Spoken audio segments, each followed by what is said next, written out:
Bumi mengalami cuaca panas bermula 8,500 tahun dahulu. Cuaca panas ini kemudiannya menyebabkan berlaku peningkatan suhu bumi. Peningkatan suhu bumi ini kemudiannya menyebabkan kecairan ais berlaku. Kecairan ais ini kita panggil sebagai proses pengglesiran. Pengglesiran ini menyebabkan paras air laut dunia meningkat, bukit bukau dan kawasan tanah tinggi mulai terbentuk seperti tasik, pulau. Perubahan cuaca yang tidak lagi sejuk telah mengubah aktiviti manusia. Manusia mula melakukan aktiviti pertanian dan juga mengeluarkan bahan makanan.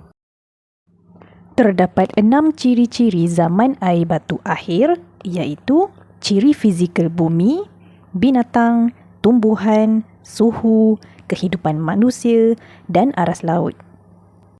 Binatang seperti mamut berbulu, badak, kuda dan singa tinggal di tanah pamah yang sejuk. Permukaan air laut yang membeku menyebabkan sebahagian besar bumi dilitupi salji. Manusia yang tinggal di tanah pamah yang sejuk hidup secara nomad dan berburu binatang. Tumbuhan utama ialah rumput dan tumbuhan renek. Suhu yang terlalu sejuk menyebabkan dunia dipenuhi salji, terutama di kutub dan benua Eropah. Permukaan air laut membeku, paras air laut rendah, pulau bersambung dengan tanah besar dan memudahkan manusia dan binatang bermigrasi. Perubahan zaman air batu.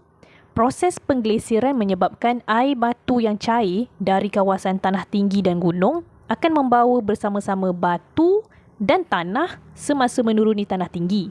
Lebihan air yang dibawa akan melimpahi laut dan kawasan tanah tinggi sehingga menyebabkan berlakunya kenaikan aras laut dan terbentuknya pulau-pulau dan tasik-tasik seperti yang kita dapat lihat pada hari ini.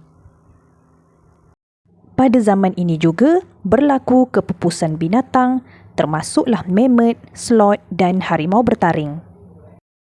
Peningkatan suhu dan cuaca bumi yang semakin panas menyebabkan berlakunya perubahan iklim.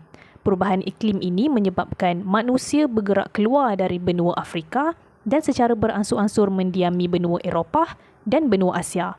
Pergerakan ini dipengaruhi oleh suhu di Asia dan Eropah pada waktu itu yang tidak lagi terlalu sejuk. Asia Tenggara juga turut terkesan dengan perubahan zaman air batu akhir ini. Dua kesan penting ialah kenaikan paras air laut di pentas Sunda dan pergerakan manusia di sekitarnya. Jom kita tengok video perubahan pentas Sunda dulu dan kini.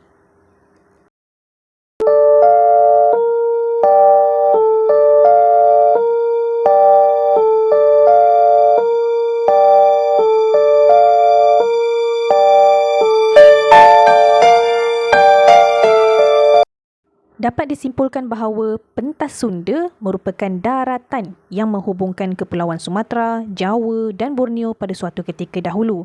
Maka tidak hairanlah mengapa kita mempunyai budaya dan bahasa yang hampir sama, kan?